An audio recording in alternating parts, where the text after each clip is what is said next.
Pasa a vosotros, hermanos. Estamos por iniciar un nuevo trimestre y ahora volvemos para retomar nuestro estudio del Antiguo Testamento, en la búsqueda de crecimiento en la fe y en nuestra relación con Dios, en la búsqueda de ser edificados, tanto de forma particular como comunitaria.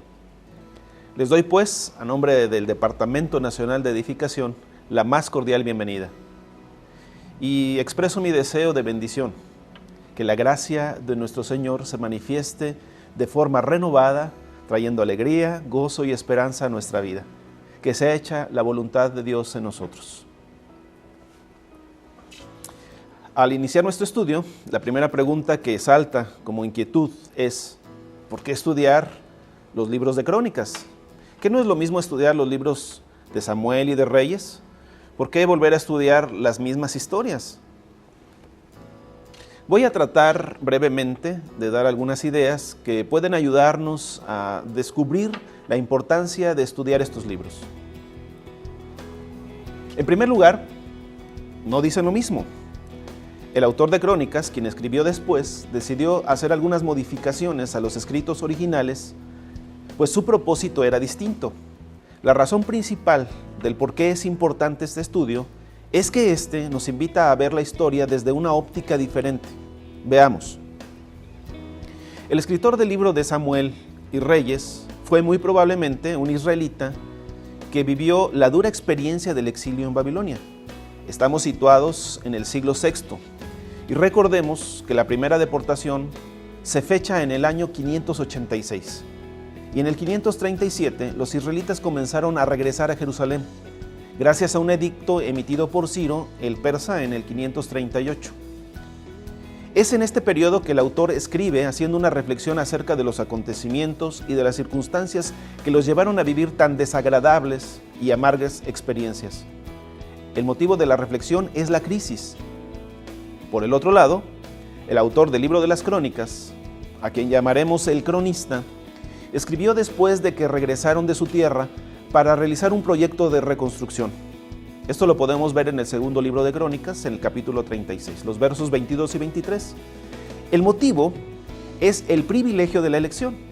La pregunta más probable que guía este trabajo es: ¿por qué Dios permitió que este pueblo retorne a su tierra? ¿Qué movió a Dios para poner su mirada en este pueblo que parecía insignificante dentro del panorama político e histórico? La reflexión se centra entonces en valorar las acciones de Dios que hicieron posible que Judá, a diferencia de Israel, que son las 10 tribus del norte que desaparecieron, retornara a su tierra, siendo que estuvo bajo el dominio de 2 imperios mucho más poderosos que los asirios. No había duda, fue la misericordia de Dios quien reservó a este pueblo, a este grupo pequeño, a este pedacito de tizón rescatado del incendio. Las razones que explican la elección de Judá no están en ellos, sino en Dios.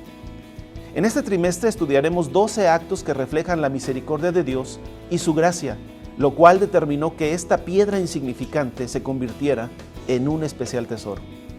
Esta elección colocó al pueblo judío en una posición privilegiada, un pueblo apartado, elegido para un propósito especial.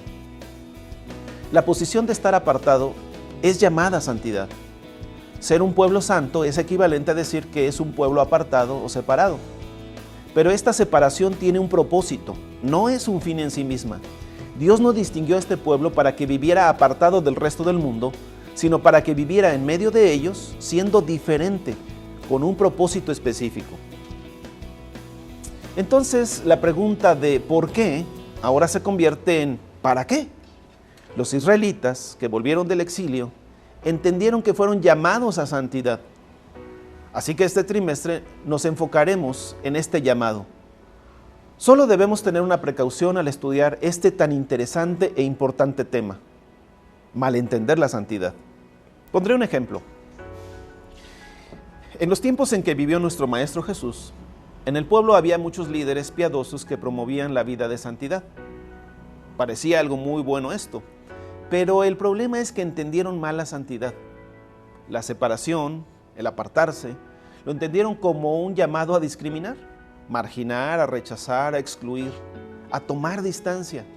Así crearon una élite de personas santas, enfocadas a acusar, a señalar, a juzgar, a menospreciar, a condenar, a tomar distancia de los pecadores. Al poner más atención en su condición de gente escogida, olvidaron su propósito y comenzaron a ver a los demás como despreciados, desechados, como rechazados, promoviendo la muerte. La correcta comprensión de la santidad fue expresada por nuestro Señor. ¿Quién los aceptó?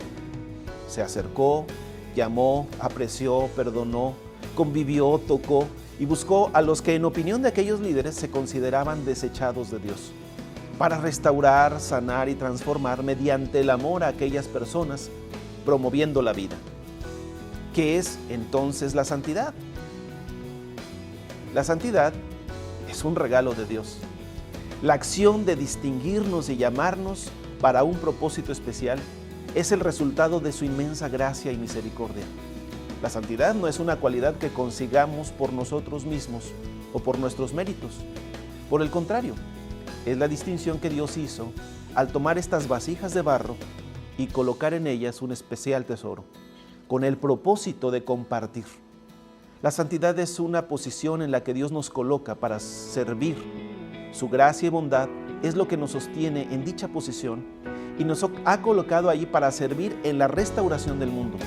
Nuestra tarea no es mantener esa posición, sino vivir de acuerdo y a la altura de tal distinción para amar como Dios nos ha amado, haciendo así lo que nuestro Señor hizo por nosotros.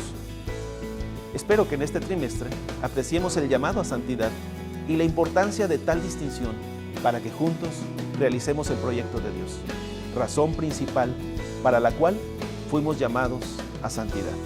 Espero que Dios los bendiga.